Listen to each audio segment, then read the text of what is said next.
যে জন্মের পর থেকেই কন্যা শিশুদের প্রতি বঞ্চনা শুরু হয় এবং তথ্যপত্রের ভিত্তিতে দেখা গিয়েছে যে যে একবারে শিশু অবস্থায় যে কয়েক মাস পর থেকেই বছরখানেক পর থেকেই কন্যা শিশুদের মধ্যে অপুষ্টির হার ছেলে শিশুদের তুলনায় বেশি এবং এরপরে এখন অবশ্য অনেক কমেছে। আমরা দেখেছি যে যখন স্কুলে যাওয়ার বয়স হয় অনেক কন্যা শিশুরাই কিন্তু অতীতে স্কুলে যাওয়ার থেকে বঞ্চিত হতো। এখন হয়তো যায়, অনেক ক্ষেত্রে তাদের নাম লেখা থাকে, কিন্তু তারা সত্যিকার অর্থে স্কুলে যায় না। তারা লেখাপড়ার থেকে বিদ্যা অর্জন থেকে তারা বঞ্চিত হয়।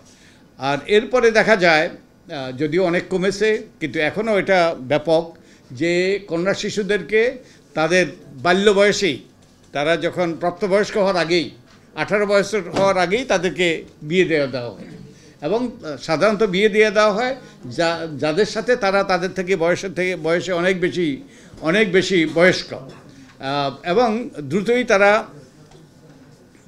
তারা যে মা হয়ে যায়। তো এখন এই শিশুরা কারা?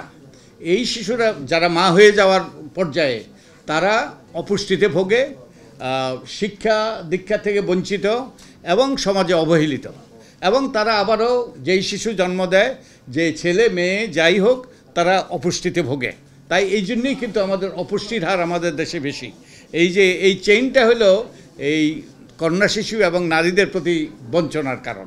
এবং নারীদের প্রতি বঞ্চনা সে বাল্যকাল থেকে যে শুরু হয়, জন্মের পর থেকে যে শুরু হয়, এটাই কারণ। তাই আমাদেরকে যদি জাতি হিসাবে সামনের দিকে অগ্রসর হতে হয়, এবং আপনারা জানেন যে চাইনিজরা, জাপানিজরা অনেক খর্বকায় ছিল, কিন্তু পুষ্টির জন্য তারা এখন শারীরিকভাবে, মানসিকভাবে অবশ্য তারা অনেক বেশি সেই লম্বা চৌড়া, অনেক বেশি শারীরিকভাবে সক্ষম, মানসিকভাবেও সক্ষম। কিন্তু আমাদের দেশে কিন্তু একটা পর্যায়ে আমরা খর্বকায় হয়ে গিয়েছিলাম এবং যার এই যে প্রভাব পড়েছে আমাদের সেই ইন্টেলেকচুয়াল গ্রোথে।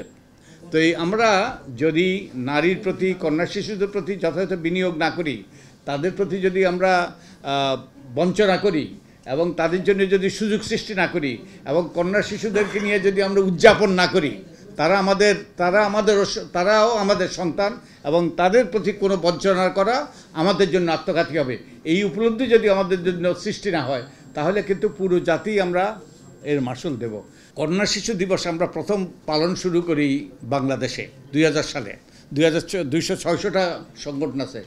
আমাদের দেখা দেখি যে ইউনাইটেড নেশনস তারা 2011 সালে ডে অফ দি গার্লস, আমাদের দেখা দেখি, আমাদের পদাঙ্ক অনুসরণ করে এটা সারা বিশ্বে এখন 11ই অক্টোবর যে ডে অফ দি গার্লস হিসাবে পালিত হয়। তো আমরা প্রতিকৃত, আমরা এ ব্যাপারে অন্যদেরকে আমরা এই যে পদ্মা খেতে পেরেছি আমরা গর্ব করি।